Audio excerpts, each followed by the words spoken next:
Okey, assalamualaikum sejahtera Politik di tempat kerja Di mana-mana industri semua terdapat politik kerja Betul Jangan kata sajalah anda kerja tempat kerja tu tak ada kawan yang cuba nak makan anda atau mengumpat anda atau cuba untuk menguji anda, mesti ada. Okey. Dalam mana-mana industri lah. Setakat saya bekerja bertahun-tahun ni, saya belum pernah lagi menjumpai sesuatu kerja yang harmoni lah. Betul saya cakap. Mungkin nasib saya sebegini kot. Sentiasa jumpa dengan rakan-rakan yang kadang-kadang cuba untuk tikam kita belakang Kalau lihat belakang badan saya ni penuh dengan pisau tanda-tanda luka-luka parut-parut kena tikam di belakang. Okey. So ini ada pengalaman yang harus anda lalui jika anda mula bekerja dipanggil politik di tempat kerja. Okey. So anda bagaimana untuk mengatasi So politik tempat kerja ni macam jenis ada jenis cuba kasih kita stres, ada jenis yang mengumpat anda dari belakang mengadu ada bos anda tak bagus. Ada juga yang saja orang kata mengenai anda dengan membuat sesuatu perkara yang anda disalahkan. Itu tu jenis politik tempat kerja. Okey. So yang pertama apabila anda memulai politik tempat kerja sebagai orang ketua lah contohnya atau seorang leader, apabila politik tempat kerja, yang pertama anda harus perang. Tu dia. Jangan berdiam diri. Lagi lama anda diam, lagi lama anda akan dipijak-pijak di kepala. So jika berwujud suasana sebegitu, anda kena siap sedia untuk berperang. Kumpulkan ilmu untuk berperang. Itu dia saya masuk kat situ Jangan diam. Okey. So apa yang perlu anda buat? Yang pertama, apabila kita berperang dengan kawan kita ni, kita harus cek kroni. Ini adalah main dia. Kita harus cek sokongan. Di mana kita mencari sokongan orang-orang yang tertentu untuk menyokong kita. So dalam bentuk mencari sokongan ni terpulang pada anda lah. Itu skill. Okey. So lebih lah dia ni. Kita akan terpaksa bercerita orang ni lebih asyik kacau je lah ni. So kita cari orang-orang yang boleh bersokongan. Itu pertama kena cari So yang kedua, anda kena tenang yang ini agak sukar lah untuk orang yang baru bekerja Anda akan cepat panas sebab anda muda, cepat hot bila orang kacau anda. Tetapi itu ada tindakan salah. Di tempat kerja tidak boleh bergaduh. Anda akan dibuang kerja nanti. Okey, ingat tu. So kena cool dan tenang. Buat perancangan. Anda tahu dia mengumpat anda relax saja. Okey. So sementara itu anda relax, anda cari orang yang percayai yang pernah dikacau. Dikacau anda bermakna dia pernah kacau orang lain. Confirmnya. Sebab hati dia tak bagus. Kita tahu. So kita cari orang yang tak suka dia, kita bawa kumpulan kita sendiri untuk kukuhkan kekuatan kita supaya bila kita buat sesuatu, mereka menyokong kita. Macam mana mereka menyokong kita?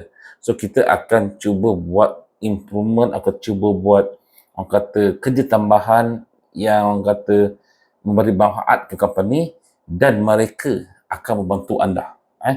Sebagai contoh, anda nak mengurangkan proses untuk packaging ni agak sukar packaging ni makan masa. Shipment nak hantar ni, packaging lambat. So anda buat improvement dengan pendekkan anda punya working station sambil menggunakan movement, semua tu untuk daripada packaging, atau mungkin dari segi susunan labeling, susunan plastik, susunan semua adalah rapat kepada pekerja, so lebih mudah untuk packaging sebagai contoh lah.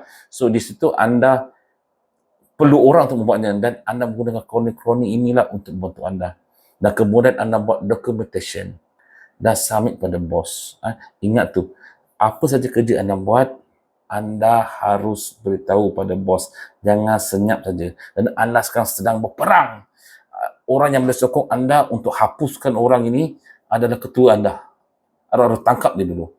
Takut nanti dia pandang mungkin dia ada mengadu sesuatu ke anda ke, tak tahu. So anda harus buat documentation, improvement, buat sesuatu yang lain yang lebih skip untuk melawan dia. Dah buat documentation saya jelas kat sini Okey, oleh itu anda sudah punya kekuatan situ. Jika dia mengadu apa pun, bos pun ya ke? I tengok dia buat kerja bagus je. Buat improvement lah, buat inilah. Kan bagus, betul. So kedua, jangan jatuhkan level anda seperti dia. Anda berjumpa bos dia buruk lah, ni tak bagus. Macam dia buat sekarang lah. Atau anda mengenai dia. Itu semua jangan buat. Jangan jatuhkan level anda seperti dia. Cool. Kroni. Buat improvement, documentation. Itu yang terbaik. So, jaga standard anda sendiri sebagai seorang manusia kat sini. Okey?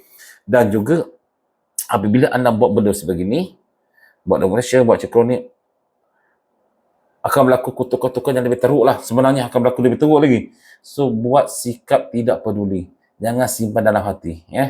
Tujuan anda sedang berperang sekarang ni.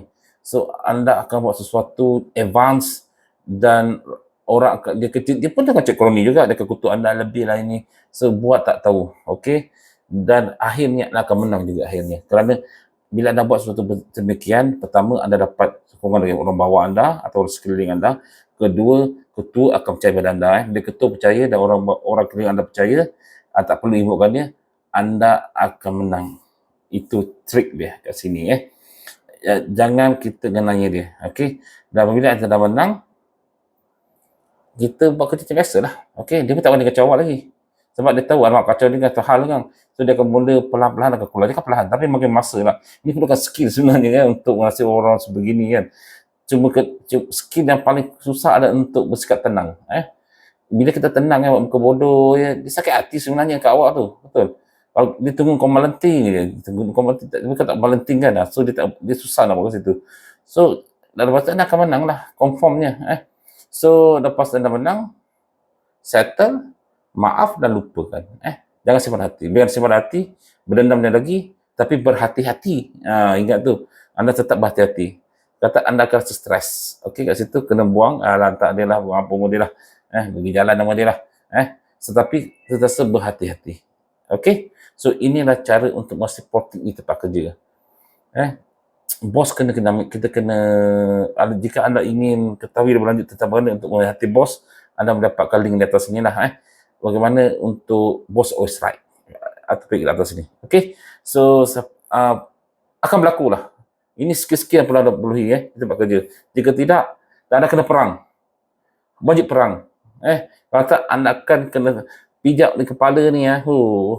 Memang anda berhenti kerja sebab ada stres. Itu saja akan berlaku. Okey? Okey, Assalamualaikum warahmatullahi wabarakatuh. Jangan lupa untuk subscribe dan like YouTube channel saya. Dan jika anda mahukan komen-komen itu, komen saja. No problem. Okey, Assalamualaikum.